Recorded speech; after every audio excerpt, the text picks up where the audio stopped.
The day of my final prenatal checkup, my husband, Aaron Mackey, claimed he had a business trip and couldn't make it. So there I was, at the OBGYN, sitting alone in the waiting room, when I caught sight of Aaron gently kissing Nancy Cross's pregnant belly, his voice soft and affectionate. "When our baby is born," he murmured, "he's going to be the rightful heir to the Mackey legacy." Nancy tilted her head up, pretending to be worried. "Aaron, your wife's pregnant too. What if she finds out about us? What if she refuses to let our child into the family?" Aaron scoffed, his tone turning cold. "And who is she to say no? If she gives me trouble, I'll divorce her. I'll throw her out with nothing." Every word hit me like a brick. My body went stiff. Aaron had chased me for 10 years. Everyone knew he loved me to the bone. After we got engaged, he gave me 3 tokens of our love. The first, a pair of porcelain figurines mixed with his rib bone. The second, a necklace made of pearls he'd personally dived for. And the third, the crown of the Mackey matriarch worth millions. The gem at the top was the key to the family vault, a symbol of power, a symbol of trust.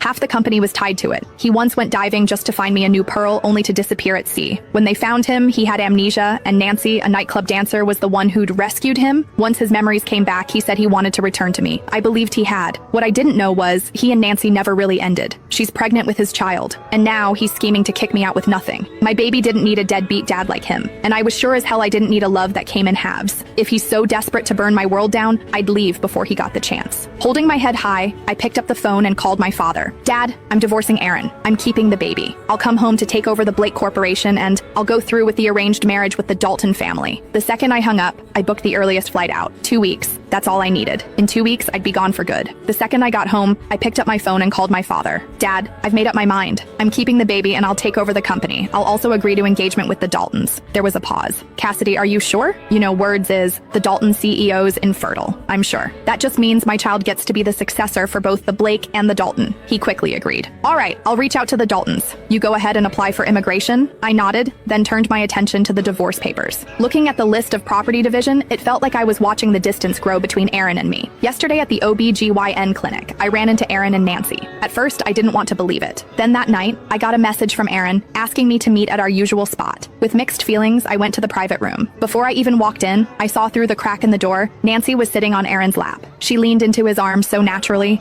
like she was always meant to be there. It felt like I'd been struck by lightning when I realized Aaron and Nancy had never really apart. Through the crack in the door, I heard one of his friends say, "How long are you going to keep this up? If Cassidy finds out, I'm afraid you won't be able to win her back." Aaron said nothing. He just clutched Nancy tighter, jaw clenched, eyes cold and sharp. Then came his voice, low and rough. "It's hard to love only one person forever. Nancy doesn't ask for much and Cassidy won't leave me. So why don't I just have 2 women at my sides?" He added, "Besides, Nancy's carrying my child now. I can't just walk away from that." His friends stared at him in disbelief. Everyone knew how much Aaron had loved me. No one thought he'd actually fall for someone else, let alone a nightclub dancer. "Are you out of your mind, dude?" one of them said sharply. "Do you remember